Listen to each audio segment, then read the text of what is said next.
La sesión de hoy, vamos a comenzar con nuestra sesión de hoy. Como siempre en las sesiones de hoy, con la campanita. Bueno, pues buenas noches a todos. Yo me llamo Tomás, yo soy un alcohólico y pues encantado de estar con ustedes en esta sesión del taller la tercera sesión del taller del libro grande que nosotros conocemos por el apodo del libro azul, pero realmente es el libro grande, ¿no? O sea, así es como originalmente se le dio el nombre, es el libro grande, es el texto básico de Alcohólicos Anónimos y evidentemente es para la recuperación del alcoholismo.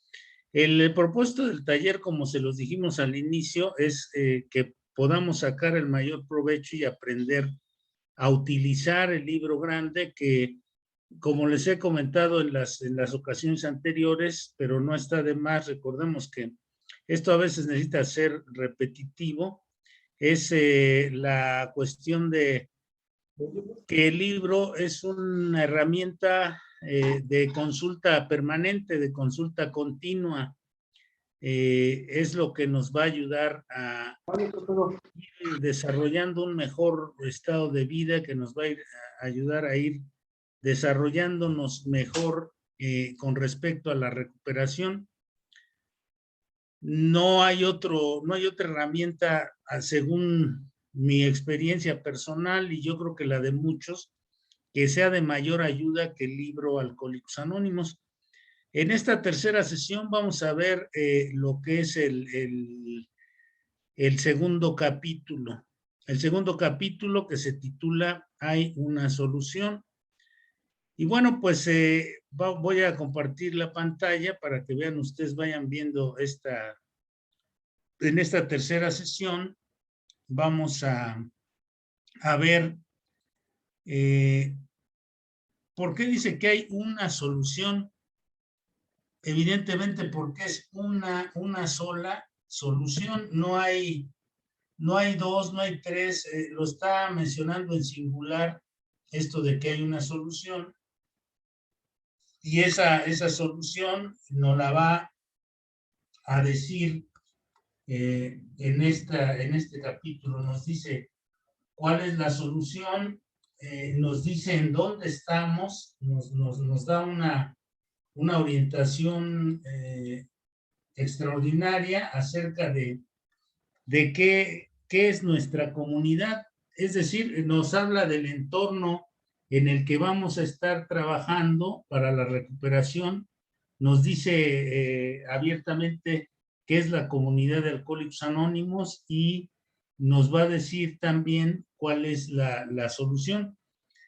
¿En qué estriba la posibilidad de recuperación que tenemos nosotros como alcohólicos en recuperación?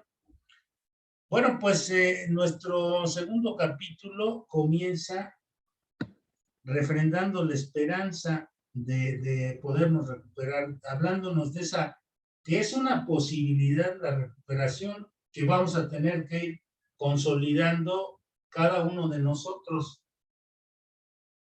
a través de nuestro trabajo, de la obediencia, de la perseverancia, pero primero tenemos que entender dónde estamos y qué estamos haciendo. Dice que hombres y mujeres como Bill W. se han recuperado a través de este método.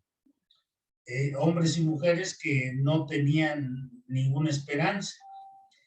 Describe la comunidad como un lugar donde coexistimos todos los estratos de la sociedad.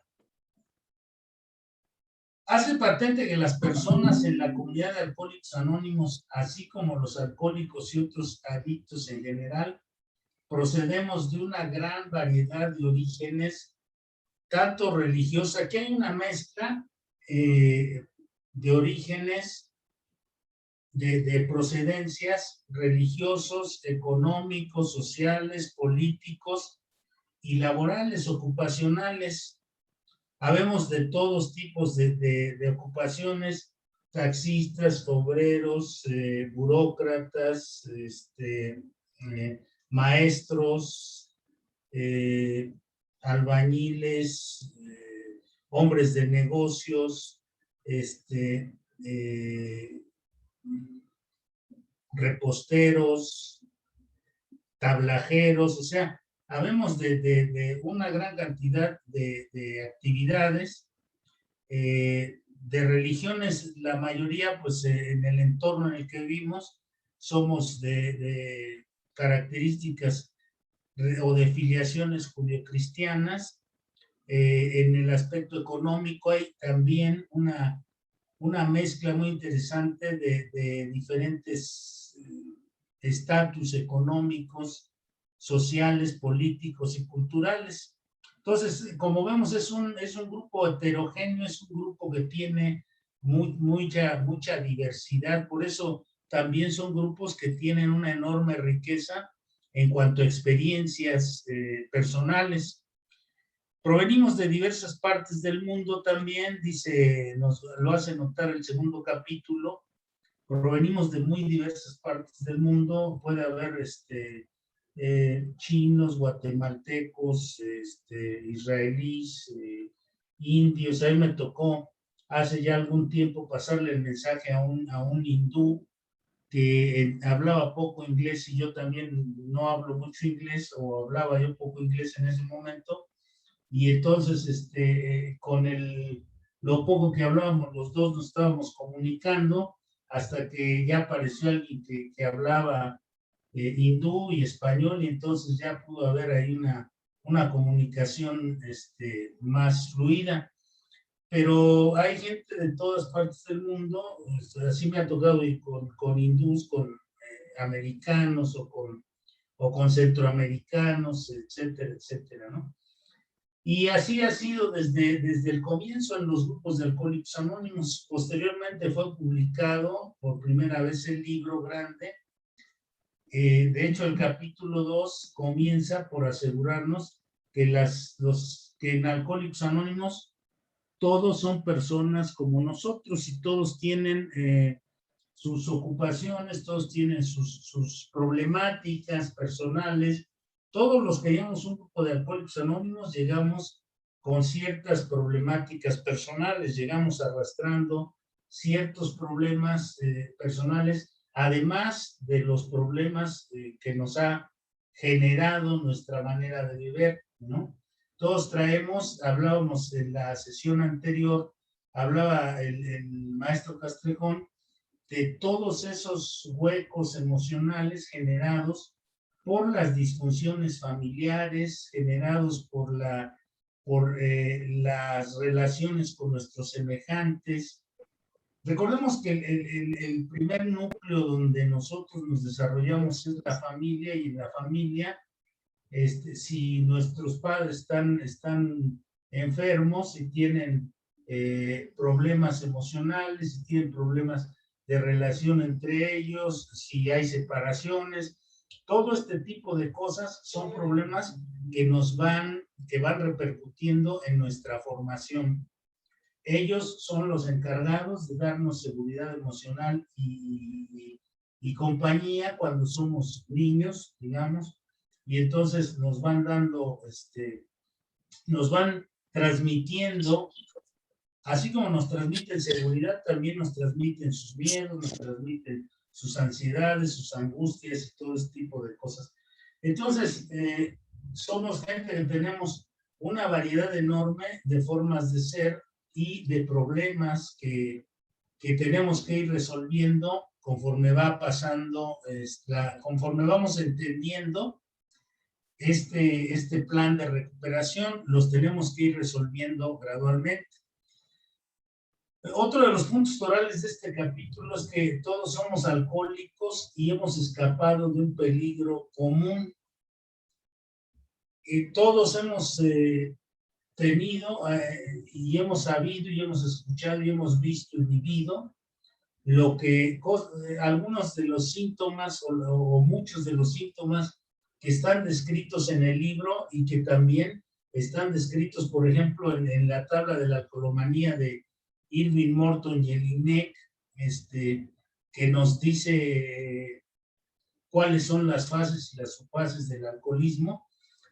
Y en el libro, pues, nos narra cuál es la conducta, el comportamiento o las consecuencias de una manera de ver como la que tenemos los alcohólicos.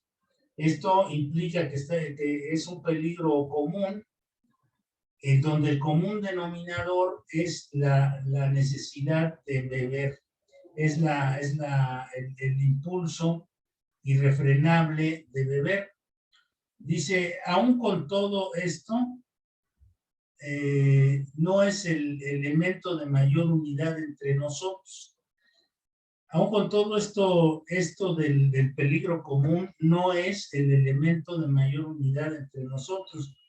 Menciona que esto en sí no podría mantenernos unidos. El hecho de que todos somos alcohólicos no podría mantenernos unidos, de que todos participamos en el peligro del alcoholismo, en los peligros de la actividad alcohólica, en diferentes escenarios, en diferentes tiempos incluso, muchas veces, no es lo que podría mantenernos unidos, sino que el hecho que es capaz de mantenernos unidos es que hemos encontrado una solución común, es decir, fíjense, esto es muy importante, nos necesitamos unos a otros para lograr la recuperación.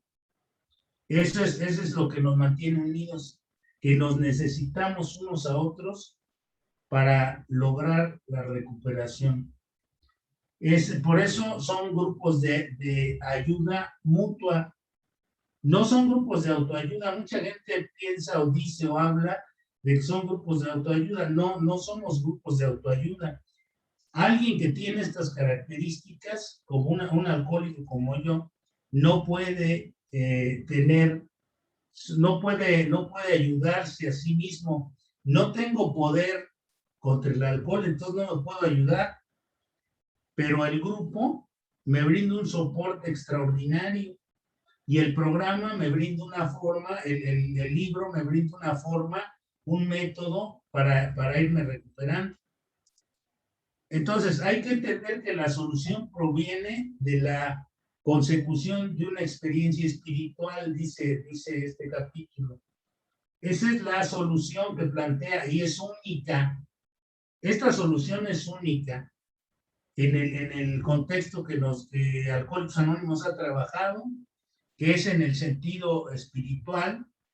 Hay una solución única y es la experiencia espiritual. Por eso, repito, a menos de ser reiterativo, que el capítulo se llama Hay una solución en singular, que debemos conseguir o buscar conseguir una experiencia espiritual transformadora, y esto solo puede obtenerse del trabajo con los 12 pasos.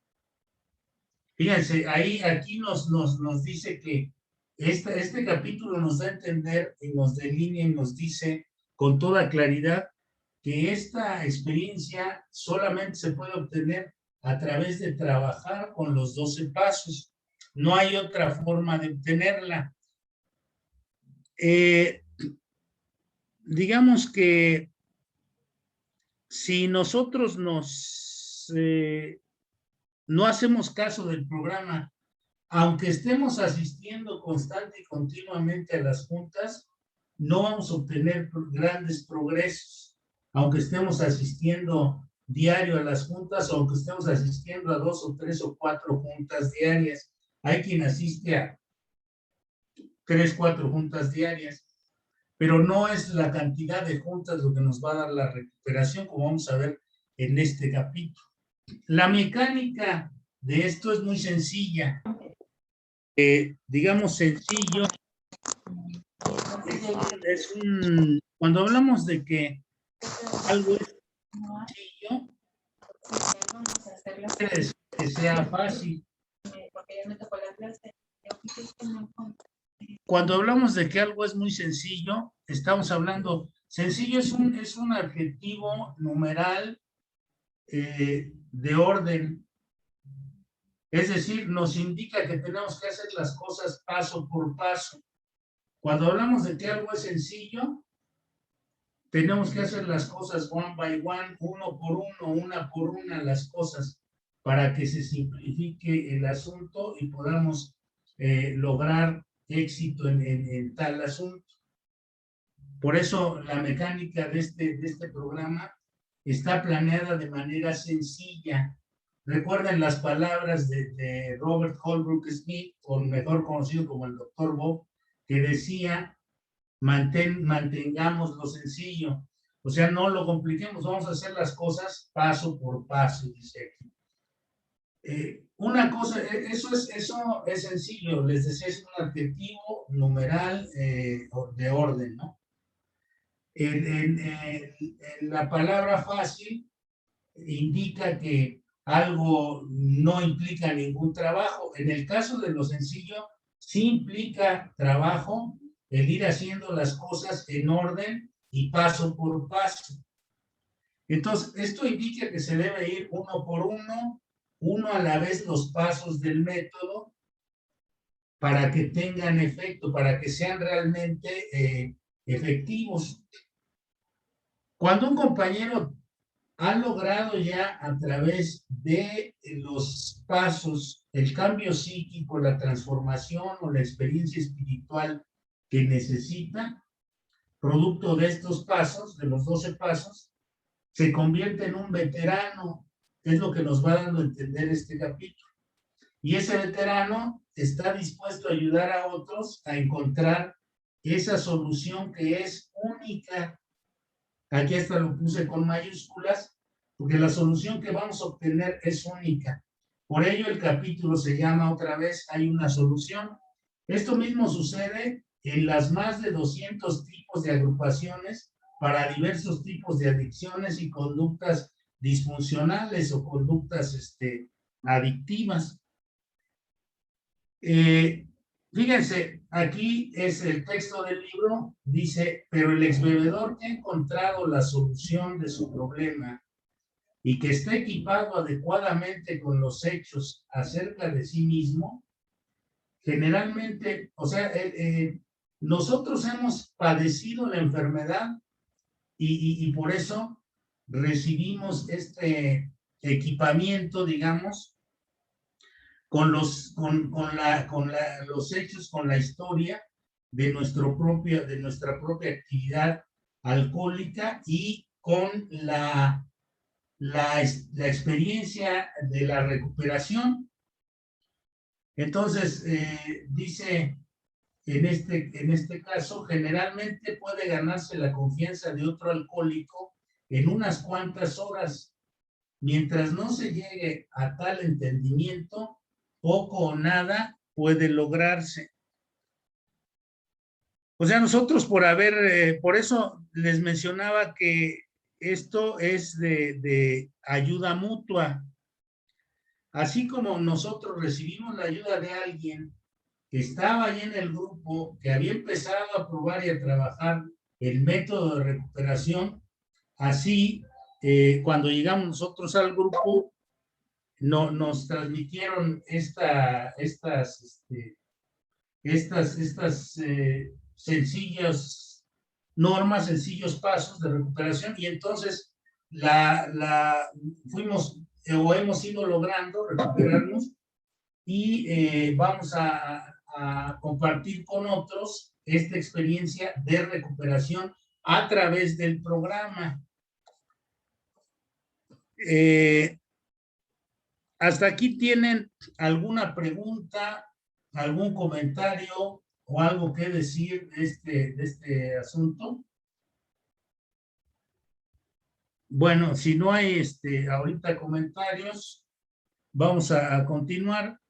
Miren, las peculiaridades que hacen de Alcohólicos Anónimos una entidad espiritual donde hay grandes ventajas para que nos recuperemos los alcohólicos del problema que es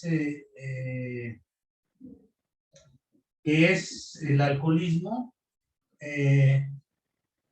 es que el veterano, dice en el capítulo, no va a actuar como santurrón, no nos va a sermonear como si nos estuviera hablando un sacerdote o un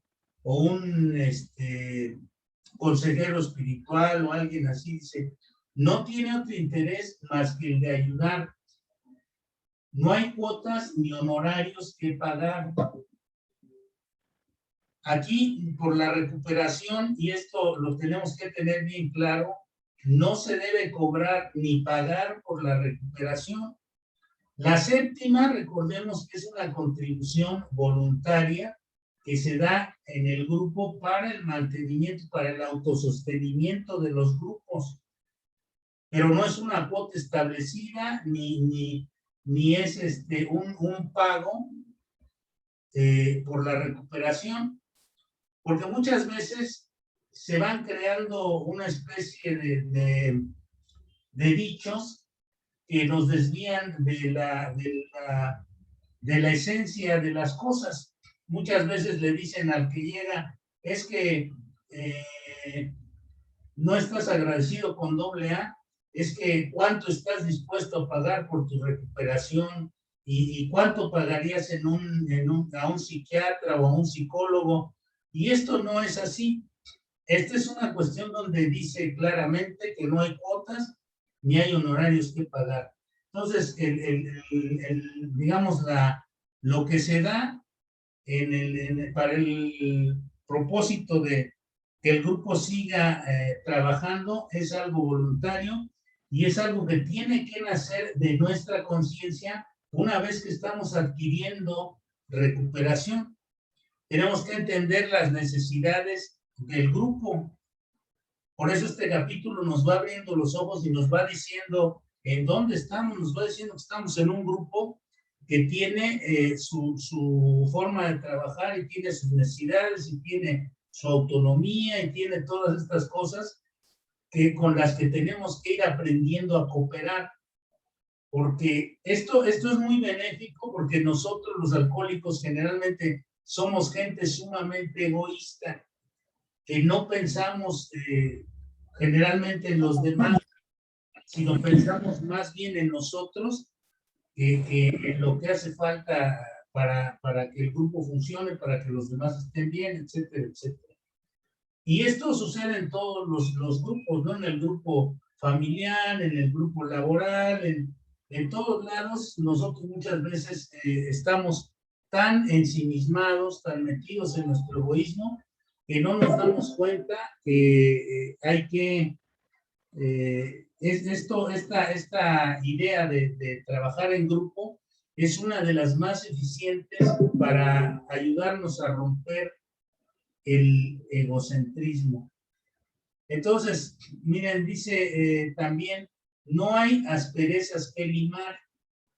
En el grupo de Alcohólicos Anónimos no tenemos que tener filtros, digamos, en cierto sentido, no vamos a limar asperezas con nadie porque no se trata de que estemos ofendiendo a nadie, ni que estemos entrando en polémicas con nadie, porque estamos prácticamente hablando de nuestros casos personales. Entonces no vamos a meternos en controversias o vamos a tratar de no meternos en controversias ni entre nosotros y mucho menos con la gente que no es de Alcohólicos Anónimos. Dice, nadie con quien se tenga que quedar bien. En los grupos no vamos a un grupo de Alcohólicos Anónimos para quedar bien. Tampoco hay sermones que soportar. O sea, ahí nadie nos va a sermonear, ni vamos a estar ahí por quedar bien con alguien.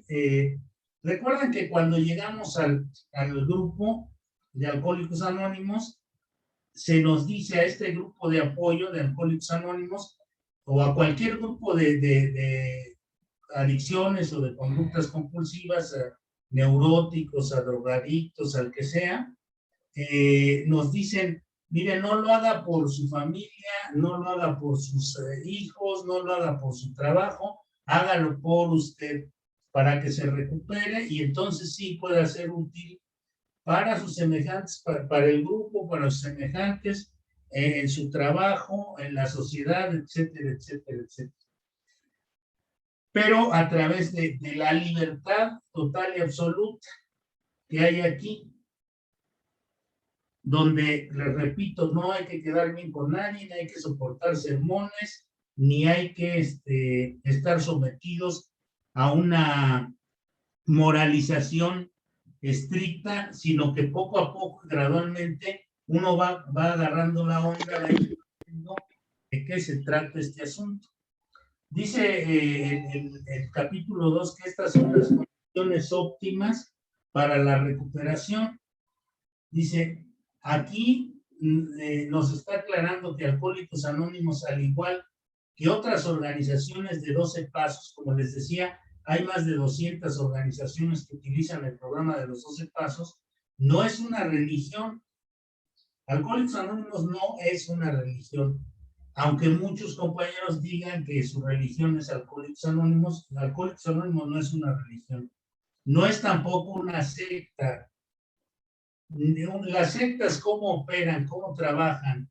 ¿Cómo funciona una secta religiosa? Bueno, pues lo que hace una secta religiosa es reclutar miembros, andar reclutando miembros y decirle a esos miembros que llegan a la secta que deben de traer a 5 o 6 personas, a su familia, a sus allegados, porque van a encontrar el camino de la felicidad, etcétera, etcétera. No trabajamos como una secta, no. Dice una de las tradiciones que nosotros en Alcohólicos Anónimos no reclutamos a nuestros miembros. Ese es un principio básico, vital para la continuidad de Alcohólicos Anónimos. Ni es un culto, ni mucho menos es un club de amigos, porque muchas veces caemos en la idea de que el grupo es un club de amigos donde vamos a tomarnos el café, donde vamos a echar relajo, donde vamos a ver a quién veo, o donde voy a ver si le puedo vender algo a alguien, etcétera, etcétera, etcétera. Y por eso nos va aclarando este segundo capítulo en dónde estamos y cómo podemos sacar el mejor beneficio para la recuperación de este lugar y cómo podemos compartir los beneficios que adquirimos con los que van llegando. Ni tampoco es el club de Toby para que digamos, va a haber puros hombres o por ejemplo, vamos a hacer juntas de mujeres y juntas de hombres. Dice que Alcohólicos Anónimos es una comunidad de hombres y mujeres. Es una comunidad mixta. No es solo hombres o solo mujeres o etcétera, etcétera. Ahí no tiene, digamos que no hay una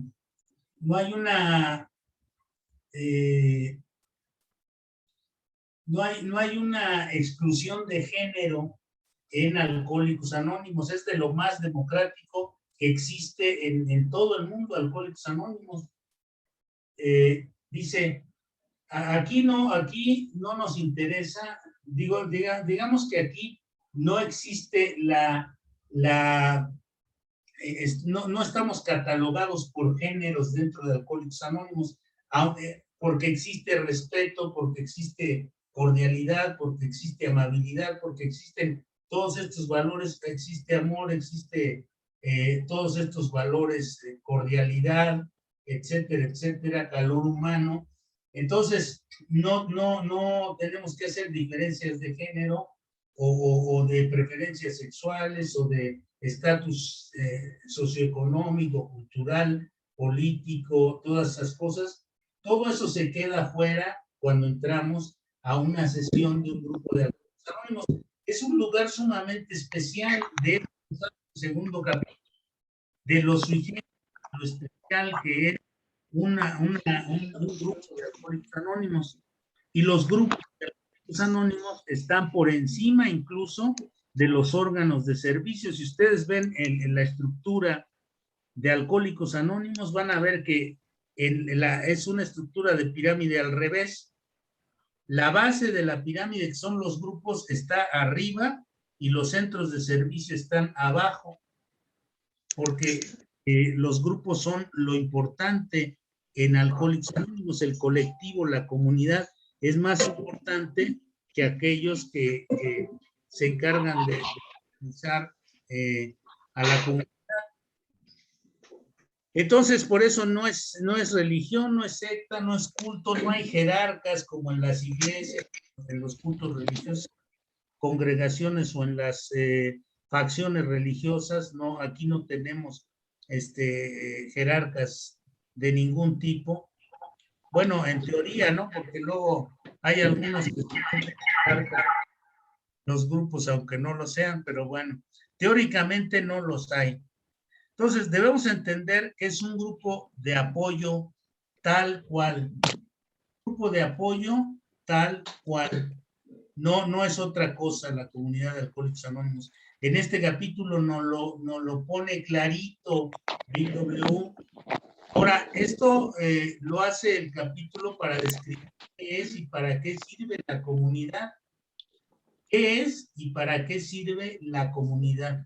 Aclarando que tiene una función, es de apoyo, porque muchos les dicen a los que llegan algunas cosas como esta de que tú solo asiste a 10,000 juntas y te vas a componer. Cuando puedas venir, ven, y cuando no puedas, también ven. Esto no es práctico ni recomendable. La recuperación, les voy a decir por qué, porque muchas veces dicen, no, pues es que es una forma de atraerlos, es una forma de hacerlo más ameno, etcétera, etcétera, pero eso no es práctico ni recomendable. La recuperación depende más de practicar el método de recuperación que de la cantidad de juntas que tomemos. No basta con que estemos presentes en el grupo. Y esto se puede prestar a controversia, pero no basta con estar presentes en el grupo, ¿eh? No crean ustedes que con ir a 10,000 juntas por ósmosis se me va a impregnar el programa y voy a poder recuperarme y voy a poder hacer voy a poder desarrollar mi recuperación sin tener que leer una sola línea del libro grande, ni de los pasos, ni de las tradiciones, ni los conceptos de servicio, ni nada de esas cosas. Principalmente de este texto que es maravilloso y extraordinario, el libro grande. Y no, digo, si alguien pudiera pensar que soy palero del libro grande o que le hago promoción o propaganda al libro grande, pues sería absurdo porque no gano absolutamente nada con eso, más que, bueno, pues seguir tratando de transmitir aquello que me ha funcionado a mí para mantenerme sin beber durante el tiempo que he estado sin beber y tratando de mejorar mi existencia durante todo este tiempo. Entonces, lo que hace que el alcohólico se recupere es el programa. Repito, no es la cantidad de juntas, es el programa. Si recordamos lo que vimos en la sesión anterior, vimos que Bill describe los 12 pasos desde su experiencia en el hospital. Lo que leímos ahí de la experiencia de Bill, ahí vimos que describe los 12 pasos desde su experiencia ahí en el hospital. Dice que por primera vez se sintió derrotado, que se dio cuenta que necesitaba de algo superior para recobrar el juicio. Dice, por primera vez se derritió la montaña de hielo intelectual a cuya sombra estuve tiritando durante mucho tiempo y pude ver la luz del sol. Empieza a admitir la presencia de un poder superior. Dice que encaró sus pecados por primera vez y estuvo dispuesto a confesarlos y a ser liberado de sus pecados, que buscó entender que había dañado a las gentes y que tenía que hacer reparaciones con las personas. y que tenía que ponerse, que ajustar cuentas con Dios. Ese es el 10º y 11º paso, de ajustar sus cuentas con Dios, que tenía que buscar la dirección de un poder superior, el 11º paso, y que tenía que transmitir estos principios a otros alcohólicos. Fíjense ahí, desde su experiencia, se dio cuenta que esos eran los fundamentos de su recuperación, aunque más adelante dice que después pensaba que no le funcionaban porque volvió a recuperar el ego, que es algo que sucede muy comúnmente con nosotros los alcohólicos. Con los pasos que realizan los compañeros de nuestro grupo, no nos vamos a recuperar. Nos vamos a recuperar con la práctica de nosotros, no con los pasos que hace nuestro padrino, nuestro compañero de al lado o el que está hablando en la tribuna. Con los pasos de ellos no nos vamos a recuperar, nos vamos a recuperar con el trabajo sobre los 12 pasos que hacemos nosotros. ¿Hay algún comentario, alguna pregunta que quieran hacer, o alguna aclaración o algo que quieran agregar en este momento? A ver, Hugo nos levanta la mano. Adelante, Hugo. Compañeros, buenas noches. Mi nombre es Hugo y soy alcohólico. Hola, Hugo. Padrino, solamente lo que comentabas de las juntas, que aquí sí se dice mucho eso de que asistas a 3,000 juntas, a 10,000 juntas. Pero acabas de decir que depende más del programa y efectivamente padrinos con ya mucha experiencia a veces dicen menos juntas, más programas. Sin embargo, el segundo paso dice que cada junta de Alcohólicos Anónimos es una certeza de que el sano juicio se nos devolverá. Entonces me parece un poco contradictorio lo que comentabas, o no sé qué opinas. Sí, mira, la cuestión ahí es que cada reunión de Alcohólicos Anónimos es de apoyo para que yo vaya recobrando el juicio si es que estoy practicando el programa. Si no lo estoy practicando, seguramente todos conocemos a gente que los vemos durante años ahí en el grupo sin un solo cambio. Digo, no es que uno juzgue a los demás, pero se puede uno pasar la vida en el grupo borracho seco. Acuérdense que hay un folleto que ilustra muy bien estas cosas y que nos permite de una manera muy, muy clara darnos cuenta de estas situaciones. Dice el punto de vista sobre Alcohólicos Anónimos, dice que hay a quien le puede, digamos, desde la primera junta empieza a darse cuenta de que tiene que trabajar con este programa de recuperación.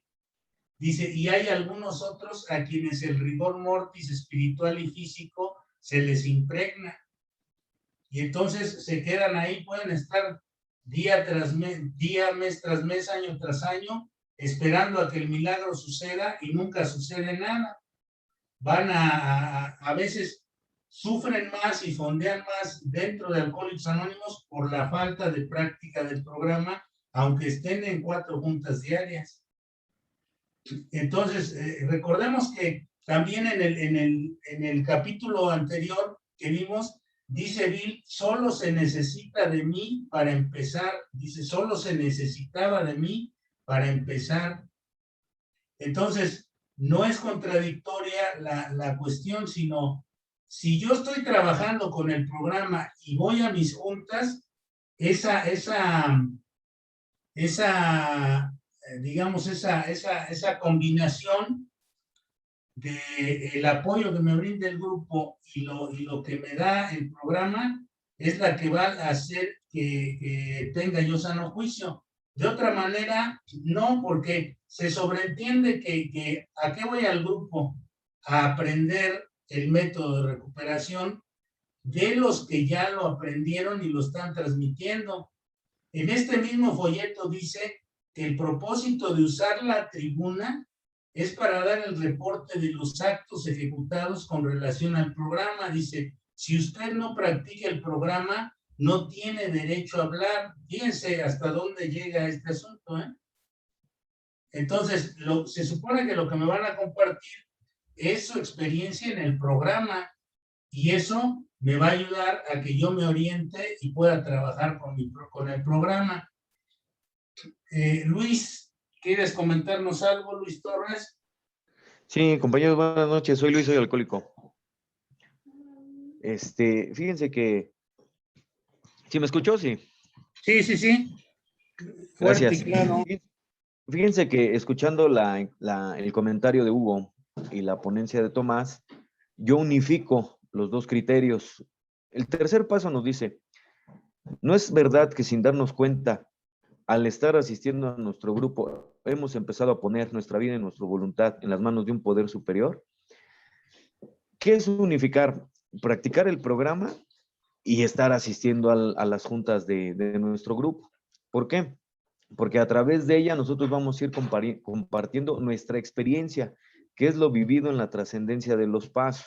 Las vivencias que tuve en mi alcoholismo, bueno, también las voy a compartir, cómo el alcoholismo me derrotó, cómo se convirtió en mi amo. Pero a partir de que empiezo yo a practicar desde el primer paso lo que es la derrota de mi alcoholismo, yo ya puedo compartirles a los compañeros cómo es que me he mantenido un día, una semana, un mes o un año sin beber. Entonces yo pienso que es unificar. Aquí se hace una fusión entre la práctica y la asistencia diaria a la agrupación. Ese es mi punto de vista, Tomás. Sí, gracias, Luis. Sí, porque miren, hagámonos una pregunta ahorita.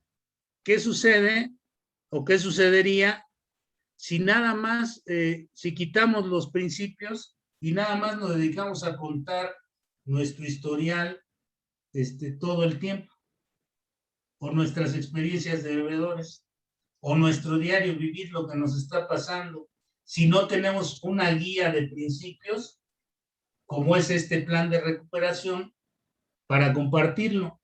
Si nada más estuviésemos, si se tratara nada más de hablar de lo que se nos dé la gana y asistir a las juntas a hablar de lo que se nos dé la gana y a escuchar todo eso que se diga, pues no iríamos hacia ningún lado. Porque no, acuérdense que desde que abren una junta, nos dicen cuál es el propósito fundamental.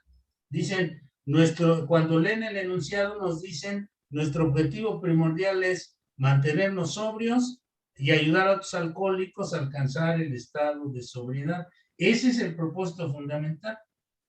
Levantó también la mano Julio. Julio, adelante.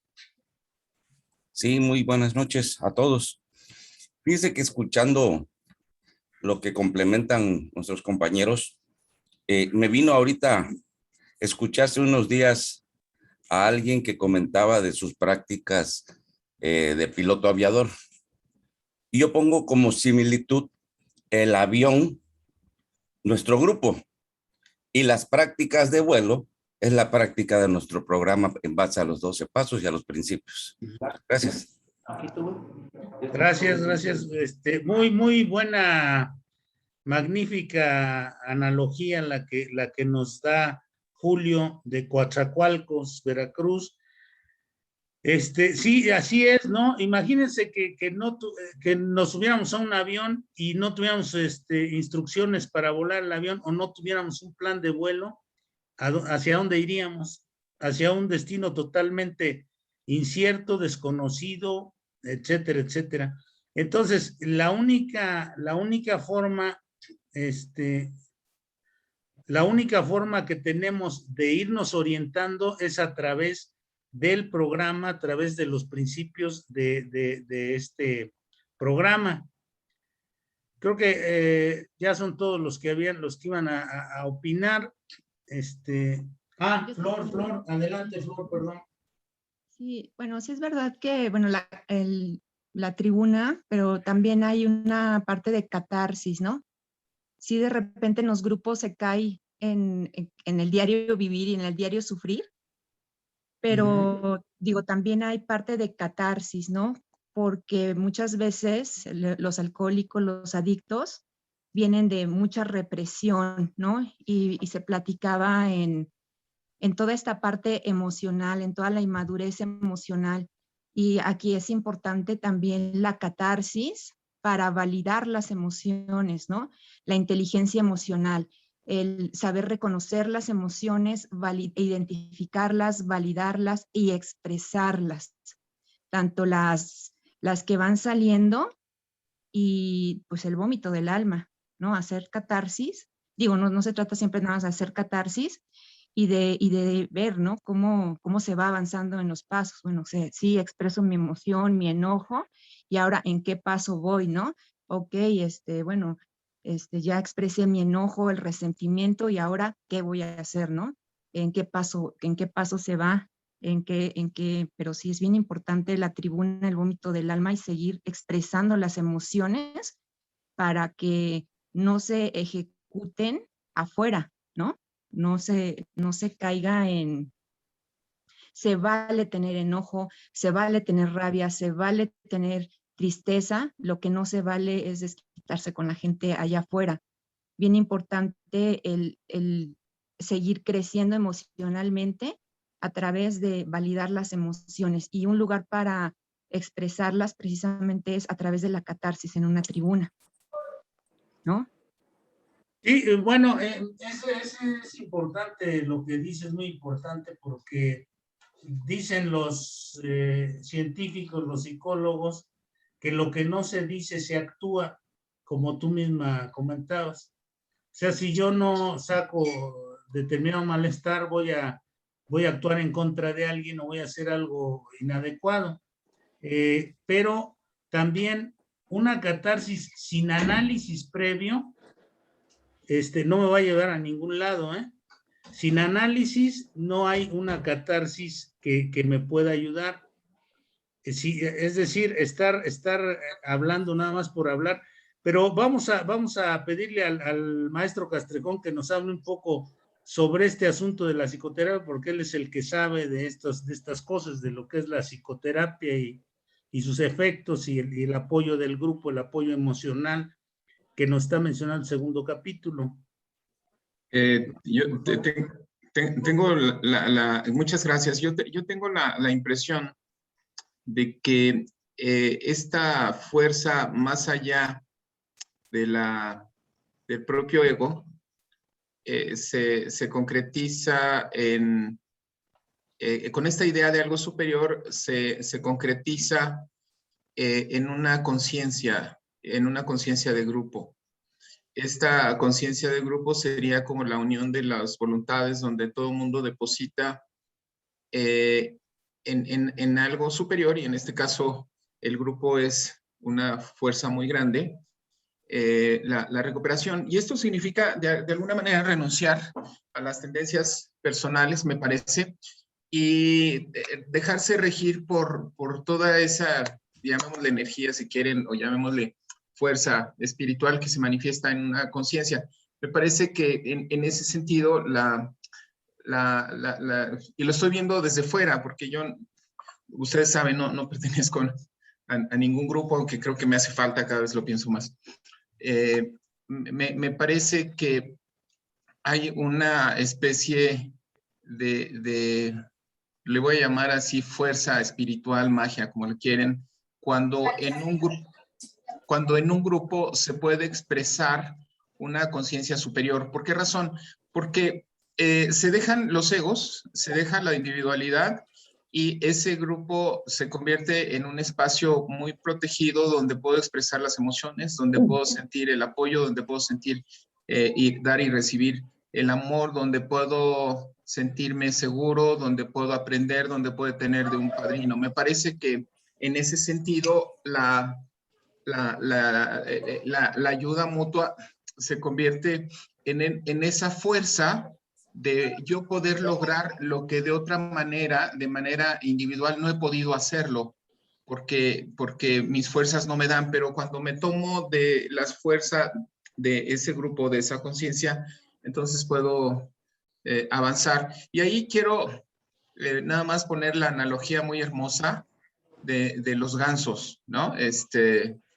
Y si me lo permite, Tomás, sabemos que los gansos tienen que recorrer cientos de kilómetros, decenas de kilómetros, cientos de kilómetros para poder llegar a un lugar seguro. Y no están diseñados para volar en esas distancias.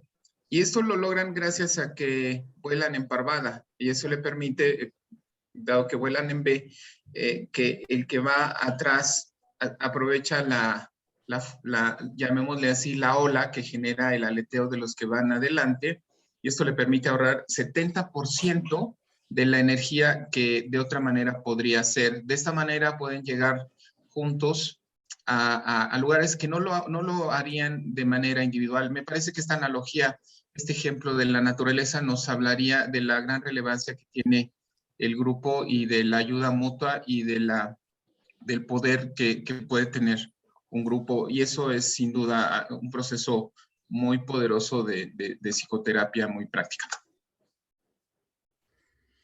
Gracias, maestro. Sí, a ver, Luis, adelante, Luis Torres, que levantó la mano. Sí, gracias, Tomás. Fíjense que tomando en cuenta lo que dice el maestro Castrejón, nosotros regresamos a la experiencia cuando Rowland Hazard está con Carl Jung.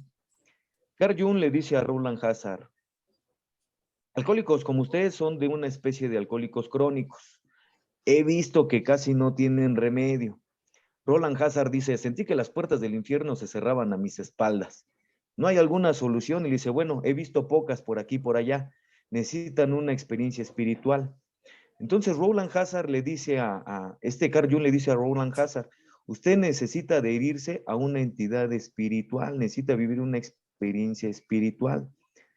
Cuando Bill W. se escribe con Carl Jung, en la carta de 1961, Carl Jung le responde a Bill, dice: mira, hay cosas que a él no le puede decir por la naturaleza de su personalidad, pero te las voy a compartir a ti por la veteranía que tienes dentro de Alcohólicos Anónimos. Ustedes se me imaginan, o el alcoholismo se me asemeja como el ciervo que brama en el desierto. Entonces, de ahí la importancia de la unidad. Nosotros, cuando llegamos a un grupo de Alcohólicos Anónimos, debemos de mantenernos unidos, porque de la unidad va a emanar la fortaleza con la cual nosotros vamos a empezar a dejar de beber. De la fortaleza va a emanar la esperanza al ver a los compañeros que van delante de nosotros. Entonces, aquí es donde se conjuga. Yo tenía entendido, ¿no? Decía Roland de Oliveira, que la psicoterapia es el arte de transformar una vida a través de la palabra sin ejecutar una acción. Entonces, ¿cómo lo transfiero yo? Cuando uno sube a tribuna quejándose porque hoy no tiene dinero y de repente pasa otro compañero y dice: híjole, a mí se me acaba de morir mi mamá. Entonces uno dice: y yo quejándome porque no tengo para mi pasaje de mañana. En ese momento se modifica mi comportamiento. En ese momento entra un buen juicio y dices: oye, no te quejes, mejor agradece de que sigues vivo, ¿no? Entonces, para mí, la unidad dentro de los grupos es como el cerco espiritual que nos proporciona esta entidad para que nosotros podamos mantenernos sobrios. Es mi opinión, Tomás. Gracias, Luis. Sí, recordemos que también hace una inferencia a Carlos Gustavo Jung. Ahorita vamos a leer un poco del segundo capítulo. Habla sobre Jung precisamente también. Hace una inferencia donde dice que el hombre, hay dos maneras, dice, por una educación, hay dos maneras de ir trascendiendo, de encontrar la experiencia espiritual. Una de ellas es por una educación que va más allá de lo meramente racional, es decir, una educación espiritual de alto nivel. Y la otra es a través de la protección de la muralla humana. Esta es la segunda, la que nosotros hemos elegido o nos ha tocado vivir, protegidos por la muralla humana, que es el grupo de Alcohólicos Anónimos, con estas características que acabamos de leer, que acabo de describir en la lectura, de lo que es y lo que hace el grupo de Alcohólicos Anónimos como parte como complemento al plan de recuperación. Es el soporte, el grupo es el soporte del plan de recuperación, aunque recordemos que hay alcohólicos que se recuperan de manera solitaria Acuérdense que hay alcohólicos que se comunican o se comunicaban incluso por radio, por ejemplo, en los inicios de Alcohólicos Anónimos, y hay algunos otros. Hay muchos compañeros que ya no pueden salir de sus casas, y bendito sea Dios que ahora se dan este tipo no pueden por enfermedad, por alguna condición, ya de alguna comorbilidad que tengan, y entonces no pueden salir, y por medio de estos aparatitos, por medio de este tipo de plataformas, bueno, pues pueden recibir sus juntas, pueden ser visitados por otros compañeros para brindarles el soporte que necesita un alcohólico en este caso. Adelante, Gabriel. Sí, complementando lo que mencionas, sí, cierto, de hecho, son tres formas de poder obtener la experiencia espiritual, ¿no? Dice que puede ser aquellos que andan por un camino, ¿no? Que les lleve a una comprensión superior, o puede ser que lleguen a esta meta por un acto de gracia, que es el que faltaba. O sea, un acto de gracia, ¿qué significa? Si hemos visto lo que dice las variedades de la experiencia religiosa, hay gente que sin siquiera proponérselo han recibido pues la experiencia, ¿no? de Dios, ¿no? Hubo un canadiense alpinista que iba en una montaña y de repente sintió y dice, por fin conocí a Dios y le agradezco de esta experiencia, ¿no? O aquellas personas que están sufriendo y de repente les llega la experiencia divina, o sea, como Abel, ¿no? Que estaba en el más profundo de su desesperación y clamó, ¿no? Entonces, sí son tres formas, o sea, hay otra que dice que es cuando se sigue con un sincero deseo de estar con sus amigos por una formación superior de la mente, más allá del mero racionalismo, ¿no? Y incluso agrega Carl Jung, dice que el señor Roland Hasser ha elegido seguir el segundo camino, ¿no? O sea, el estar en contacto con sus amigos, que lo que mencionó el compañero, que es el tener dentro de una entidad y poder experimentar esa experiencia espiritual, ¿no? Nada más quería comentar eso. Sí, gracias, Gabriel. Dice, con los pasos que han realizado los compañeros del grupo no nos vamos a recuperar, nos vamos a recuperar con la práctica que nosotros hagamos. El libro se abarcan temas médicos, sociales, religiosos, y por ello muchas veces va a haber algunas controversias que tratemos de evitarlos en la medida de lo posible, pero se puede prestar a eso, ¿no? Dice, y vamos a ver un poco vamos a leer un poco del capítulo. No lo leemos completo porque les digo, el tiempo pues no nos permite, pero vamos tocando los puntos medulares de cada uno de los capítulos. Entonces ahorita voy a leerles parte de nuestro libro. A ver, vamos a ver. Déjenme veo. Denme un segundo. Aquí vamos a ver. Déjenme compartir la pantalla nuevamente. Y bueno, pues aquí está. Miren, aquí estamos en la página 20 del libro de la cuarta versión. Dice, el lector probablemente ya se habrá preguntado por qué todos nosotros nos enfermamos por la bebida. Sin duda, sentirás curiosidad por descubrir cómo y cuándo, en contra de la opinión de los expertos, nos hemos recuperado de una irremediable condición del cuerpo y de la mente. Si tú eres un alcohólico que quiere sobreponerse a esta condición, tal vez ya te estés preguntando qué es lo que tengo que hacer. El propósito de este libro, por eso en el taller es para saber cómo utilizar nosotros el libro para mayor beneficio. Dice, el propósito de este libro es contestar específicamente a estas preguntas. te diremos qué es lo que nosotros hemos hecho, pero antes de entrar en una discusión pormenorizada, conviene resumir algunos puntos tales como los vemos. ¿Cuántas veces nos dijeron o nos han dicho, yo puedo beber o no beber? ¿Por qué no puede él? Si no puedes beber como la gente, ¿por qué no lo dejas? Este tipo no sabe beber. ¿Por qué no bebes vino o cerveza solamente? Deja la bebida fuerte. Debe tener muy poca fuerza de voluntad. Él podría dejar de beber si le diera la gana. Es una mujer tan agradable que él debería dejar de beber por ella. Ya le dijo el médico que si volvía a beber se moriría y ahí está con la gran borrachera. Muchas de estas cosas las oímos y nos sucedieron, ¿no?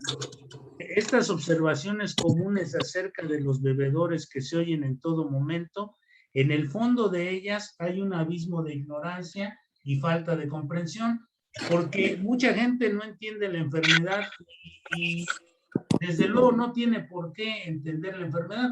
Los enfermos somos nosotros y nosotros tenemos que entender la enfermedad, aunque debería los familiares de los alcohólicos pues también tener una comprensión mayor de la enfermedad, pero no es responsabilidad ni obligación de ellos. De nosotros sí, porque de eso depende nuestra vida. Nos damos cuenta de que estas observaciones se refieren a personas cuyas reacciones son muy diferentes a las nuestras. Los bebedores moderados, los que les llamamos bebedores sociales, tienen poca dificultad para dejar el licor completamente si tienen una buena razón para hacerlo. Pueden tomarlo o dejarlo cuando quieran. Luego tenemos cierto tipo de bebedor que bebe con exceso. Puede tener el hábito en tal forma que gradualmente llega a perjudicarle en lo físico y en lo mental. Puede causarle una muerte prematura.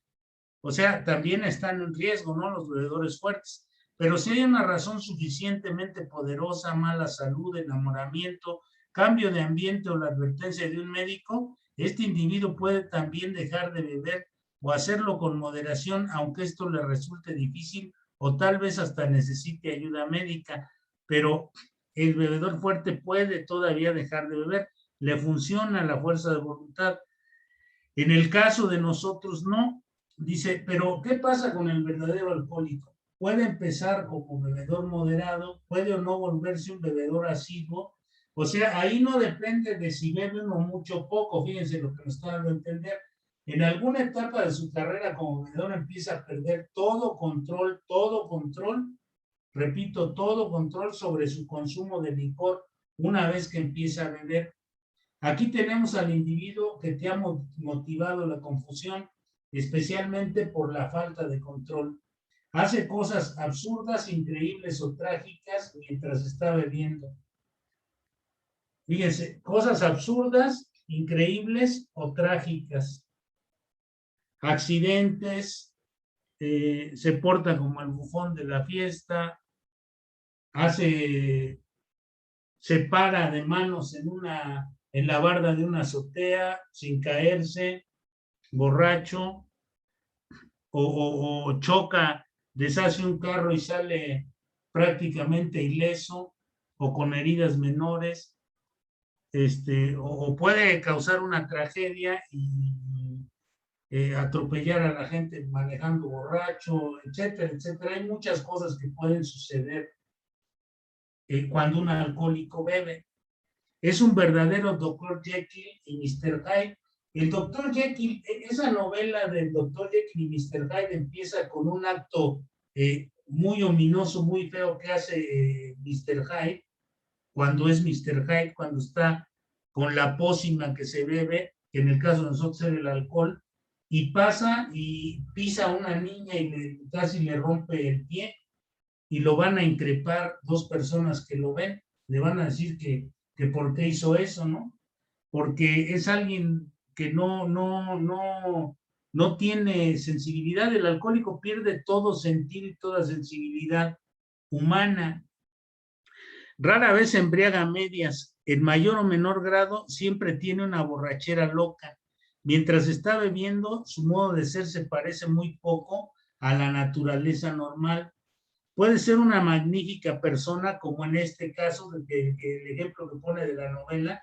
El doctor Jekyll es altruista, es un hombre inteligente, es alguien que salva a la gente del dolor, y cuando se convierte en Mr. Hyde es todo lo contrario, asesino, violador, insensible, etcétera, etcétera.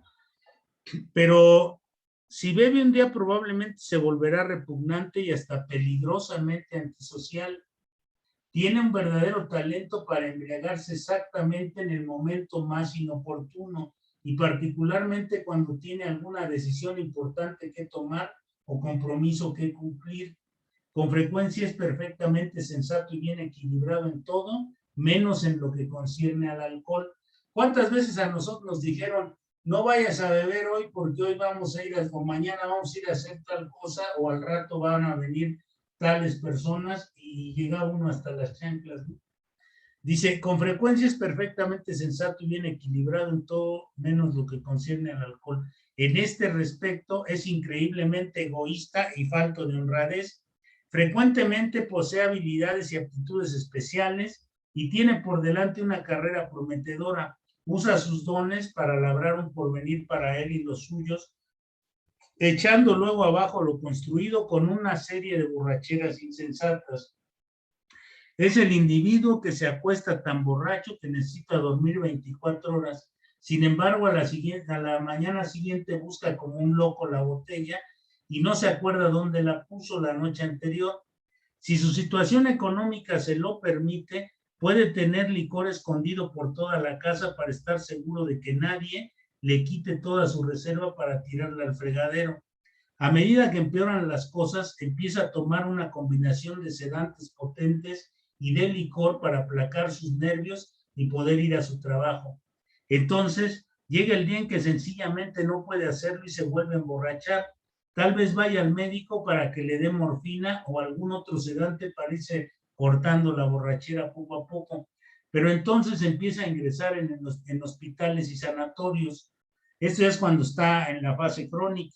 Esto no es de ninguna manera el cuadro completo del alcohólico, ya que nuestras maneras de comportarnos varían, pero esta descripción debería identificarlo de un modo general. ¿Por qué se comporta así? Si cientos de experiencias le han demostrado que una copa, aquí está hablando de una sola copa también en singular, significa otro desastre con todos los sufrimientos y humillaciones que lo acompañan, ¿por qué toma esa primera copa? ¿Por qué no puede estar sin beber? ¿Qué ha pasado en el sentido común y la fuerza de voluntad que todavía con respecto a otros asuntos tiene? Quizá no haya nunca una respuesta completa para estas preguntas. Las opiniones varían considerablemente acerca de por qué el alcohólico reacciona de forma diferente que la gente normal. No sabemos por qué. Una vez que se ha llegado a cierto punto, es bien poco lo que se puede hacer por él. No podemos resolver este acertijo. Sabemos que mientras el alcohólico se aparta de la bebida, como puede hacerlo por meses o años, sus reacciones son muy parecidas a las de otro individuo. Tenemos la certeza de que una vez que se introduce en su sistema cualquier dosis de alcohol, algo sucede. Cualquier dosis de alcohol. Fíjense, esto causa mucha controversia también a veces con los compañeros, porque yo les digo que yo en mi caso personal, ni una gelatina con rompope, ni un chocolate con licor, ni nada de esas cosas, ¿no? Trato de evitar, o evito, puede ser logrado evitar hasta el día de hoy, cualquier dosis de alcohol en cualquier forma, porque esto puede disparar. Les decía que el alcoholismo nosotros tenemos una memoria,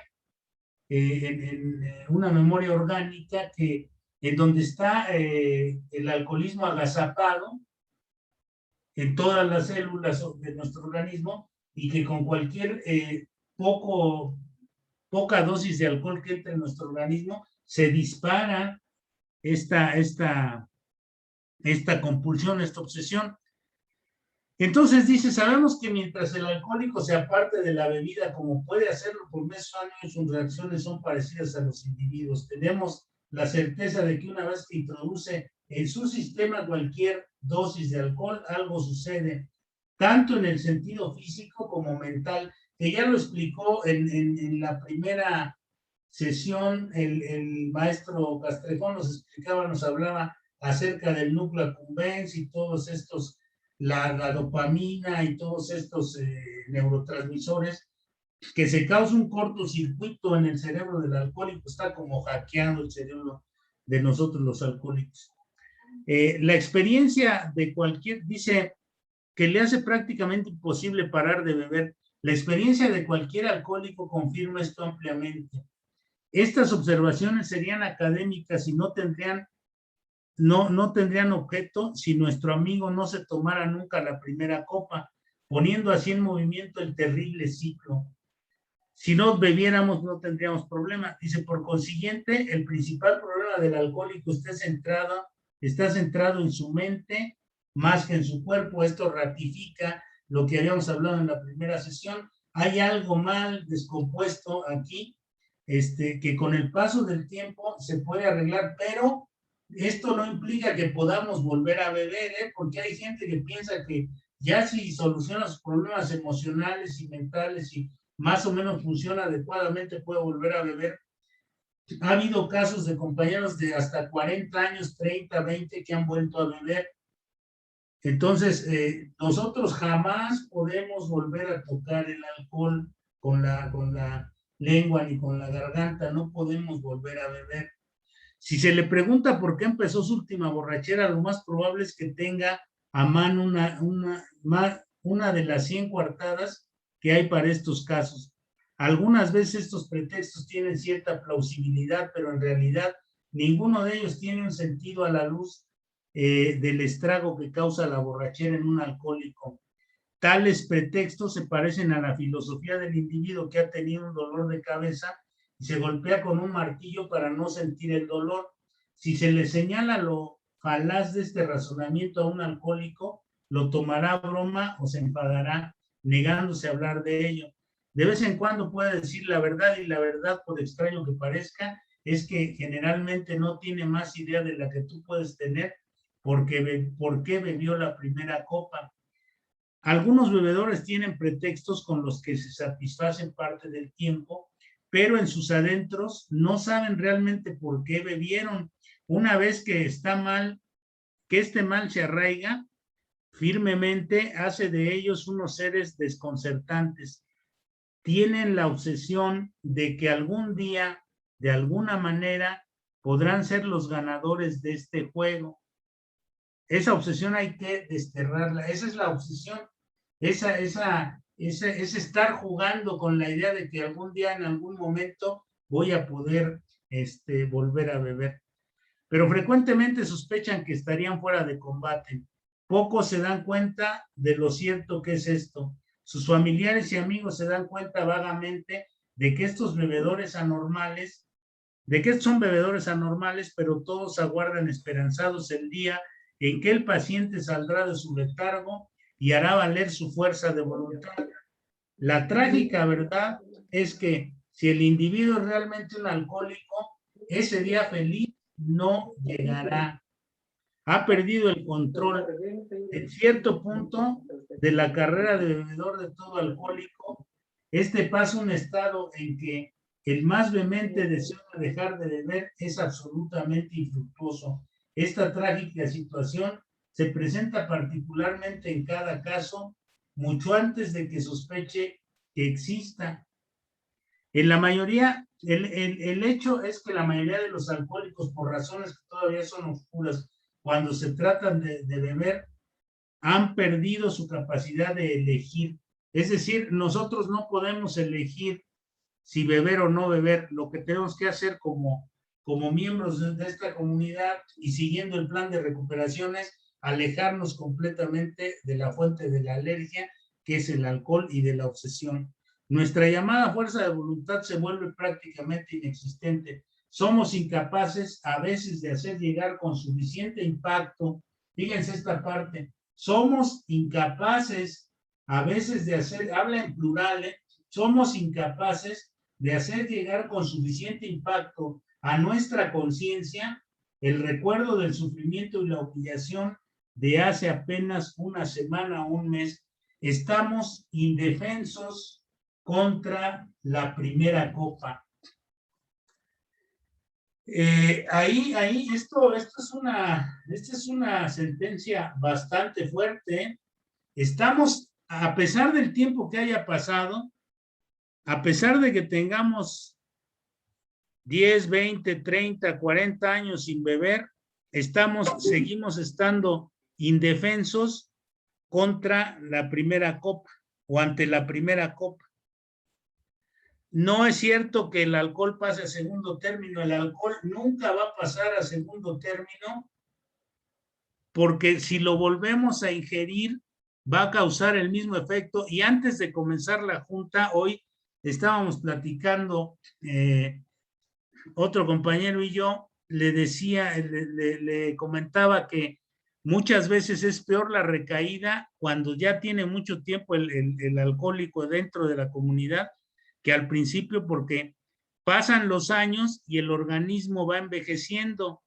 Y entonces una recaída no es lo mismo cuando tienes 25, 30 años que cuando tienes 60 años o cuando tienes 55 años. Las recaídas son totalmente devastadoras. Este compañero que les decía que bebió después de 40 años, no duró ni un mes bebiendo y se murió. Entonces, y otros que he conocido también, duran poco tiempo cuando recaen y pues esto los lleva a la tumba, pues.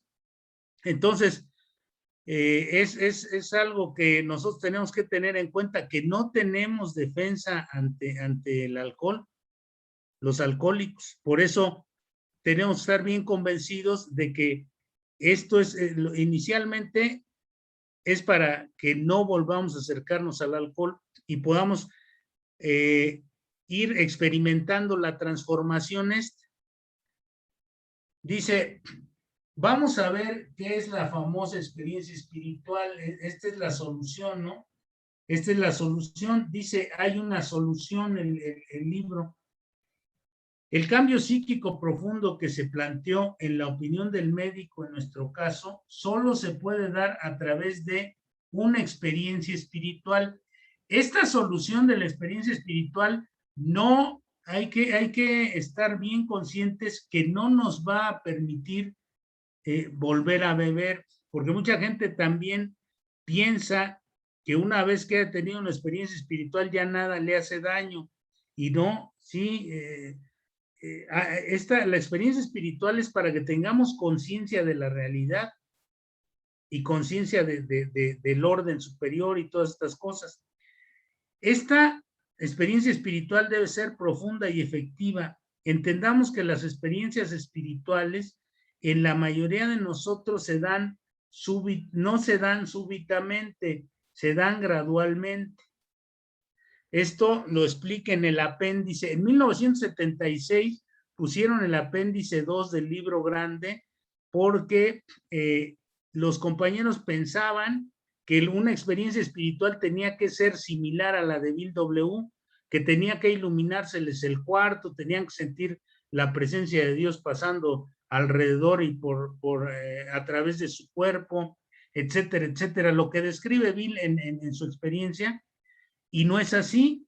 Esas son muy raras. Se dan, digamos que alrededor de cada 100 personas se da una vez este tipo de experiencias.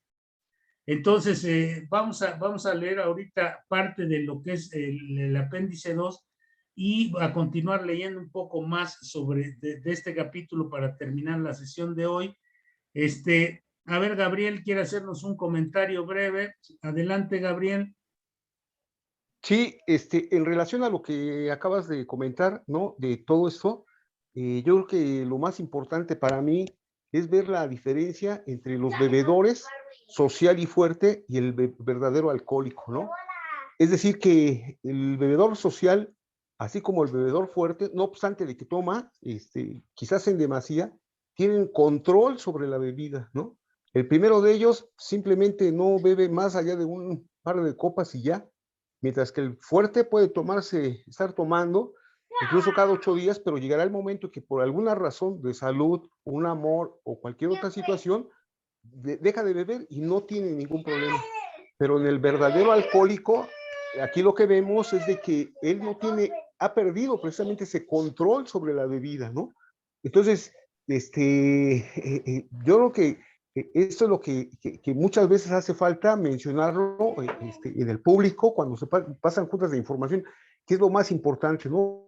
La pérdida de control, y que esa pérdida de control o sea, siempre obedece a la primera copa, ¿no? No es la segunda ni la tercera, como sabemos, sino que es la primera copa. Ahora, lo que tú mencionabas ya para terminar, el pensar que voy a resolver la situación de beber normalmente a través de una experiencia espiritual es estarse pensando todavía, dicen dorarse la píldora, ¿no? O sea, todavía tener reservas de querer beber. No, acá es la experiencia espiritual es para salir de ese problema, precisamente que ya no podía, ¿no? O sea, el alcohol me tenía en sus garras, ¿no? Entonces, la liberación completa, ¿no? Que me garantiza que pueda estar libre de esa idea de volver a beber, es la experiencia espiritual, ¿no? Es mi punto de vista. Sí, gracias, Gabriel. Sí, miren, aquí para completar la idea, dice, ¿cuántas veces hemos empezado a beber o empezamos a beber en la actividad en esta forma despreocupada y después de la tercera o cuarta copa hemos golpeado el mostrador de la cantina con el puño diciendo, por el amor de Dios, ¿cómo empecé de nuevo? Solamente para suplantar este pensamiento con el de, bueno, a la sexta le paro, o ahora qué más da, ya le voy a seguir, etcétera, etcétera. Cuando esta manera de pensar se establece plenamente en un individuo con tendencias alcohólicas, probablemente ya se ha colocado fuera del alcance de la ayuda humana. Nosotros estamos fuera del alcance de la ayuda humana y a menos que se le encierre, puede morirse o volverse loco para siempre. Esta dura y espantosa realidad ha sido confirmada por legiones de alcohólicos en el transcurso del tiempo. A no ser por la gracia de Dios, habría miles más de convincentes demostraciones. Hay tantos que quieren dejar de beber, pero no pueden. Fíjense. O sea, esto, como dicen los compañeros en el grupo, hay muchos que pueden, pero no quieren. Esto es para el que quiere. Dice, hay una solución. Casi a ninguno de nosotros le gustó el examen de conciencia. ¿Qué es el examen de conciencia? Dice, casi a ninguno de nosotros le gustó el examen de conciencia. Es darme cuenta de cuál es mi realidad personal. Dejar de vivir en esa personalidad falsa, en ese imaginario personal, donde yo pienso que soy lo que no soy, que sé lo que no sé, que entiendo lo que no entiendo, que puedo hacer lo que no puedo hacer y ajustarme a mi realidad. Ese es examinar mi conciencia, es ajustarme a mi realidad, entender la verdad sobre mí mismo. La nivelación del orgullo. Esto quiere decir que al bajarme de ese imaginario personal donde yo me tenía idealizado a través de mi egoísmo, me tengo que bajar de ahí, de ese pedestal que yo mismo había creado, para nivelar mi orgullo y entender mis verdaderos alcances y mis limitaciones y confesar mis faltas, confesar todas aquellas trampas, aquellas cosas indebidas que yo hice en el contexto de mi vida, que no quiere decir, no quiere decir que solamente las haya hecho cuando estaba borracho, quiere decir que todavía puede ser que a mí no me guste el examen de conciencia, puede ser que a mí todavía no me guste nivelar mi orgullo, o puede ser que a mí todavía no me guste confesar mis faltas. Por eso decía yo hace un momento cuando hablaban de la catarsis tiene que tener un análisis previo para que se pueda llevar a cabo. Un examen de conciencia requiere un análisis. Análisis es una palabra compuesta. Ana significa separar y lisis, disolver o desenganchar. Entonces un análisis sería separar los componentes problemáticos de mi personalidad y luego tratar de desengancharme de ellos a través de hablar de ellos y de esta manera ir nivelando mi orgullo al confesar mis faltas. A ver, Luis, ¿querías comentarnos algo brevemente? Luis Torres. Sí, gracias, Tomás. Fíjate que respecto a lo que dices, bueno, aquí prácticamente nos está hablando de los 5 conceptos básicos que informamos cuando estamos en alguna institución. El doctor Harry T. Booth se da cuenta que el alcohólico, después de venir la rendición ante la bebida, tiene que venir la reducción del ego. Dice, tiene que haber una rendición y una reducción. Él cuando da su ponencia en la conferencia de San Luis, Missouri, le dice a los alcohólicos ya con 20 años, dice, les tengo una noticia, ¿no? Aquella reducción que habían trabajado ustedes puede regresar. Él le llama alotasis, ¿no? Autocomplacencia. Entonces, tocando uno de los puntos básicos, que es la confesión y la regulación de mi orgullo, es el análisis diario, el paso 10, ¿no? Estarme analizando, porque si no, se me va a impregnar la alotasis, la autocomplacencia. Yo ya sé, yo ya estudié, yo ya lo hice, y ahora a ver qué pasa, ¿no? Entonces, dice el doctor T. Booth, no importa la veteranía que se tenga dentro de Alcohólicos Anónimos, cuando resurge, llega y aniquila, no importa los años que se tengan. Entonces, por eso es la importancia de estar vigilando la condición espiritual diariamente. Y esto es lo que uno ya dentro de Alcohólicos Anónimos, con un poco más de años, pues va participando. Yo les digo a los compañeros nuevos, no, ustedes no piensen que uno no piensa, que uno no hace, no, sí. Entonces se los vengo a manifestar y la práctica del paso que estoy ejecutando ante esta acción. Es mi opinión, Tomás. Gracias, Luis. ¿Y por qué regresa? Porque se deja de practicar el programa, por eso vuelve a crecer el ego. Entonces, ahí nosotros, la famosa lotosis es que sienten que ya les sale un halo de santidad a los de que ya tienen mucho tiempo como un servidor, y luego empieza uno a pensar que ya sabe todo, que ya entendió todo, que ya puede, que todo lo que hace uno ya está prácticamente santificado y bendecido, y no es así, ¿no? Por eso entra uno en un exceso de confianza, y en la confianza de ese tipo está el riesgo. Dice, pero vimos que era efectivo en otros y habíamos llegado a reconocer la inutilidad y la futileza de la vida tal como la habíamos estado llevando.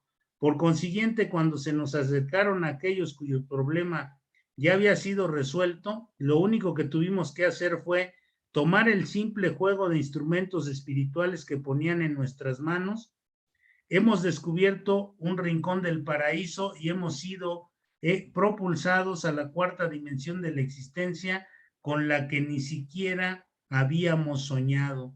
Esta es la gran realidad y nada más, que hemos tenido experiencias espirituales profundas y efectivas que han transformado toda nuestra actitud ante la vida, hacia nuestros semejantes y hacia el universo de Dios.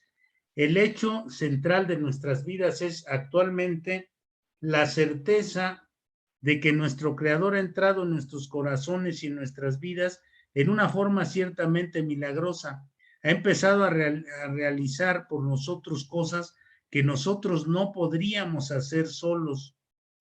Si tu estado alcohólico es tan grave como era el nuestro, creemos que no existe ninguna solución a medias. Nosotros estamos en una situación en que la vida se está volviendo imposible y pasábamos a la región de que no se regresa por medio de la ayuda humana. Teníamos 2 alternativas.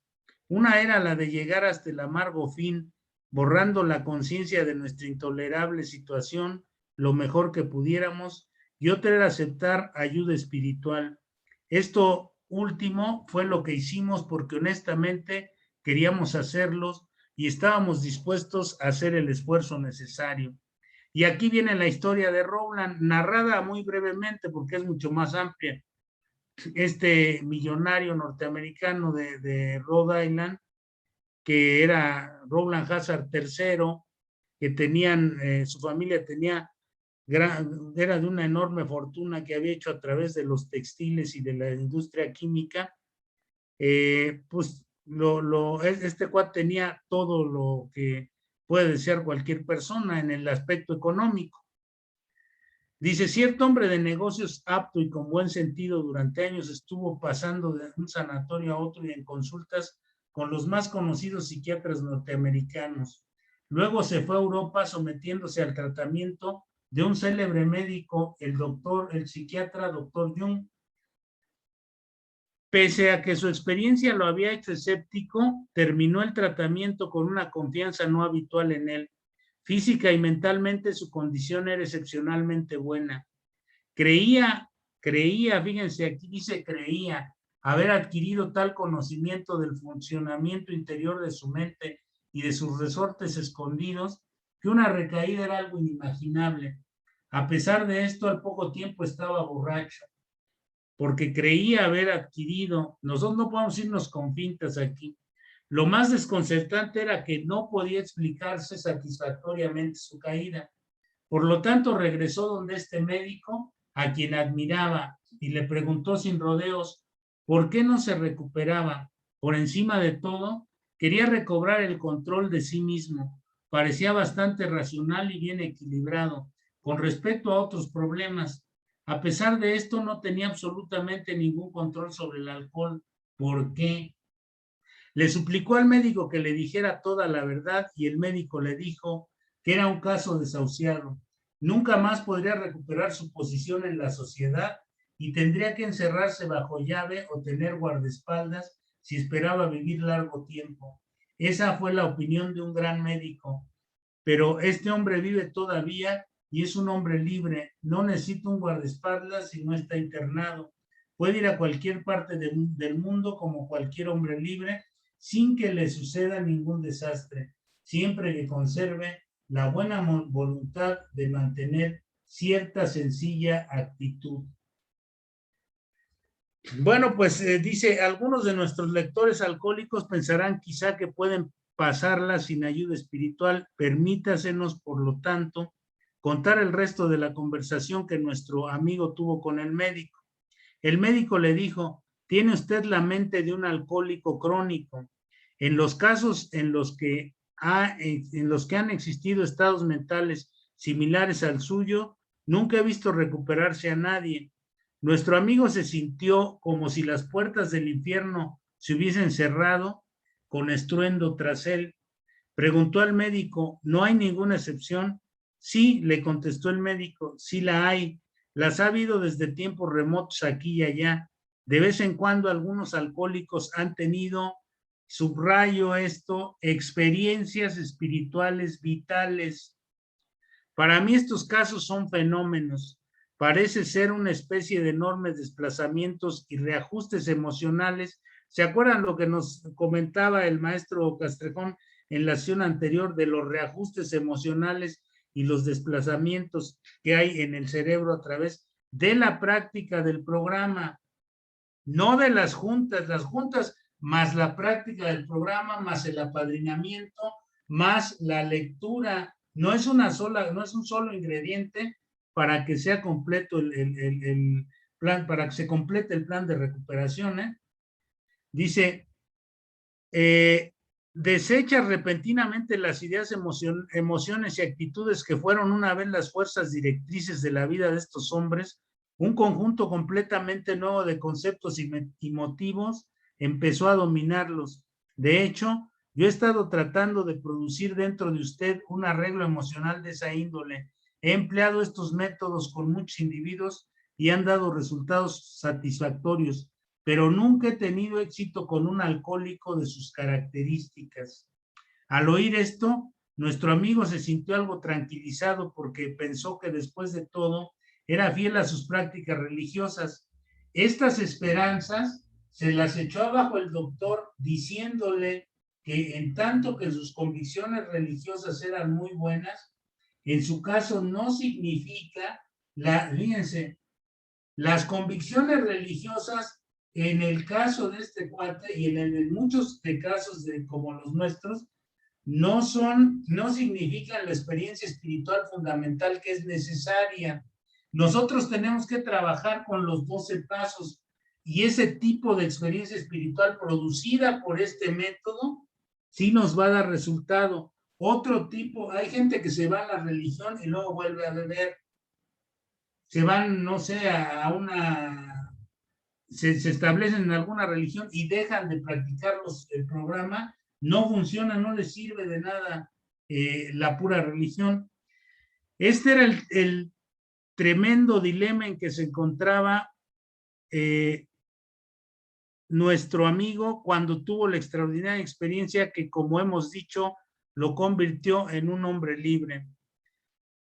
Por nuestra parte hemos buscado la misma salida con toda la desesperación del hombre que se está ahogando. Lo que al principio parecía un endeble junquillo ha resultado ser la poderosa mano de Dios. Se nos ha dado una nueva vida, o si se prefiere, aquí está la clave, un plan para vivir.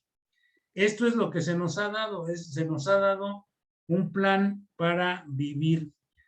Esto es, en esto es en lo que, digamos, el segundo capítulo nos da la pauta y rápidamente,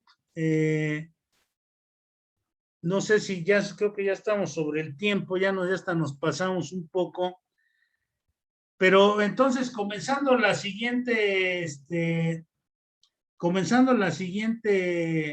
sesión, les voy a leer el apéndice 2 del libro grande, porque mucha gente todavía está con esa duda o con esa disyuntiva de que si experiencia espiritual y despertar espiritual es lo mismo, y si apertura de conciencia es lo mismo, y todas estas dudas nos las resuelve ese apéndice.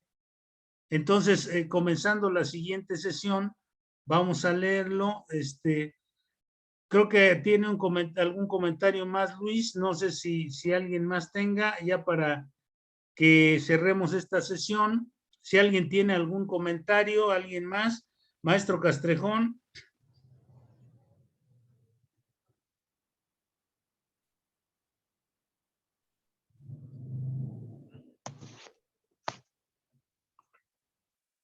A ver, Sí. Adelante, Luis. Sí, gracias, Tomás. Nada más, digo rápidamente, si nos podrías dar tu percepción sobre lo que leíamos en los párrafos anteriores. Yo pienso que genera duda en cuanto a nos dice, yo tengo ya una percepción, pero me gustaría que la generalizaras para los compañeros. Dice, ocupamos el juego de instrumentos espirituales que pusieron en nuestras manos. Y la segunda es, y de repente fuimos catapultados a la cuarta dimensión de la existencia. ¿Qué percepción o qué nos puedes compartir de estas dos cosas que yo pienso que los compañeros quisieran también saber? Yo ya tengo una percepción, pero me gustaría escuchar tu punto de vista, Tomás. Sí, bueno, la cuarta dimensión de la existencia es la vida espiritual. Vamos a dejarlo ahí, porque si no nos metemos en más rollos de otro tipo. Entonces, sería la cuarta dimensión de la existencia, es el vivir sobre una base espiritual. Y ¿cuál era la otra, perdón? Sí, y la otra es, tomamos en nuestras manos el juego de herramientas espirituales. Okay. ¿Cuál es ese juego de herramientas espirituales? El juego de herramientas espirituales son los 12 pasos. Y bueno, todo lo que es inherente al programa. Para llevar a cabo el programa de recuperación, nosotros necesitamos el apoyo del grupo, que el apoyo del grupo por sí mismo no nos va a dar la capacidad no nos va a dar el conocimiento por ósmosis de los 12 pasos. Tenemos que estar trabajando nosotros con el programa, esos son los instrumentos espirituales. Para que funcionen necesitamos el apoyo del grupo, necesitamos el apadrinamiento, necesitamos la tribuna y necesitamos la lectura, ¿no? A ver, Gabriel, ¿quieres comentarnos algo? Gabriel C., parece que querías comentarnos Sí, no, algo. sí, como conclusión, desde mi experiencia, lo que yo precisamente experimenté desde la primera junta que tuve en los grupos de Alcohólicos Anónimos fue el caérseme las vendas de los ojos de muchos aspectos que yo desconocía y que los compañeros tenían en sus manos y lo depositaron en las mías, ¿no? Y me di cuenta de que esto iba más allá de esa simplemente abstinencia, ¿no? Por la bebida. Era ir más allá y hasta llegar a alcanzar esto que acaban de mencionar, esa cuarta dimensión, ¿no? Que parece que nunca termina, ¿no? Y que vamos adelante y seguimos adelante para alcanzar otras cosas, ¿no? Es todo, gracias. Gracias. Sí, no es un cuento de ciencia ficción, la cuarta dimensión, es una realidad, es algo que se ha hecho realidad para muchos de los miles de alcohólicos o millones ahora que están dentro de Alcohólicos Anónimos. Maestro Castrejón, ¿algún comentario final, alguna apunte, alguna conclusión? Digo, me quedo muy impresionado con lo que estoy escuchando y nada más quisiera decir que a lo largo de la historia de la humanidad, los seres humanos han buscado esta experiencia espiritual de muchas maneras, pero me parece que es una conexión en ese sentido con lo trascendente que se da a través de la conciencia. Y vuelvo nuevamente a esa idea, me parece, del poder superior. Pasar de un estado de egocentrismo, donde el alcohólico vive en esa oscuridad, aislado, desconectado, a una conexión, primero con el grupo, luego con los demás que le rodean y luego con algo espiritual, trascendente, superior. Es sin duda un paso más allá donde la conciencia se eleva y me parece que aquí radica la magia y lo hermoso de la práctica del programa, porque es un camino muy preciso, muy claro y algo que finalmente diría, y estoy viendo ahí a Maggie, que gusto me da porque sé que ella puede decir muchas cosas muy hermosas porque lo ha vivido. Quien ha vivido en el infierno no le tiene miedo al infierno, no le tiene miedo a muchas cosas porque ya las vivió. Entonces, aquellos que han vivido la oscuridad pueden ver la luz, yo así lo diría. Y en ese sentido, creo que ustedes en muchos aspectos hoy pueden decir que afortunadamente vivieron en esa oscuridad, en esa terrible tormenta, yo diría, de una noche oscura, porque hoy están viendo la luz y eso sin duda es algo muy trascendente y es una gran experiencia espiritual el estar vivo y estar conectados y estar esta noche aquí con gente maravillosa, ¿no? Muchas felicidades a ustedes por todo eso que tienen. Gracias, maestro. Maggie, ¿no quieres darnos tu reflexión respecto a esto? Ay, muchas gracias. Estaba yo tan bueno. Soy Maggie, alcohólica. Buenas noches. Muchas gracias. Me encantó lo que están comentando en la tribuna. Es un grave problema creer que ahí me voy a curar, ¿no? Pues sí es incurable, dice un compañero. ¿Cómo que me voy a curar en una tribuna?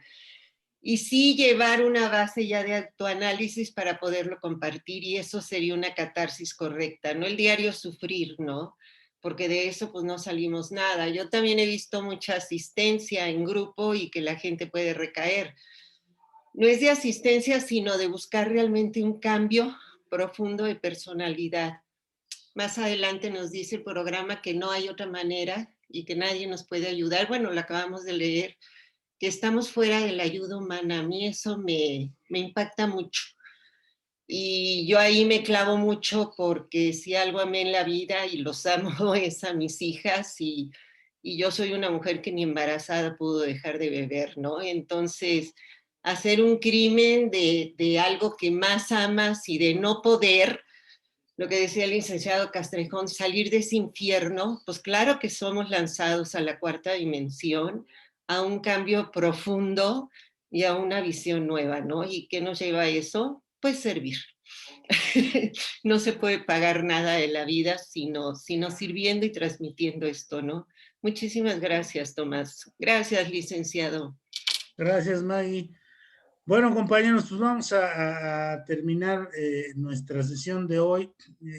Por eso, qué importante todo esto que mencionan también, porque no, fíjense, en el capítulo leímos que dice que no logramos hacer llegar con suficiente impacto al fondo de nuestra conciencia las situaciones que hemos vivido. Por eso es necesario hacer el análisis para poder hacer una buena catarsis. Y entonces sí, esa catarsis va a tener un impacto trascendental en nuestra vida con el previo análisis. Dice casi al final del programa, entre el paso 10 y 11, dice que el análisis de la personalidad, el análisis aunado a la oración y la meditación, es un cimiento firme para todos los días de la vida. Muchas veces nos vamos nada más a puro hablar y hablar y hablar y hablar y no ejercitamos la parte del análisis, que es tan importante porque es la parte de separar y desengancharse de las situaciones problemáticas. Bueno, compañeros, vamos a dar por terminada nuestra sesión de hoy con les voy a pedir que abran sus micrófonos para que digamos nuestra famosa y tradicional oración de la serenidad, para concluir, que dice: Señor, concédenos serenidad para aceptar las cosas que puedo cambiar, para cambiar las cosas, sabiduría para reconocer la voluntad y no la mía. Hágase tu voluntad y no la mía. Nos vemos el viernes. Gracias. Gracias. Muchas gracias. Dios bendiga. Bye. Dios bendiga. Buenas Gracias por todo. Nos vemos. ¿Y ahí te cobran por datos?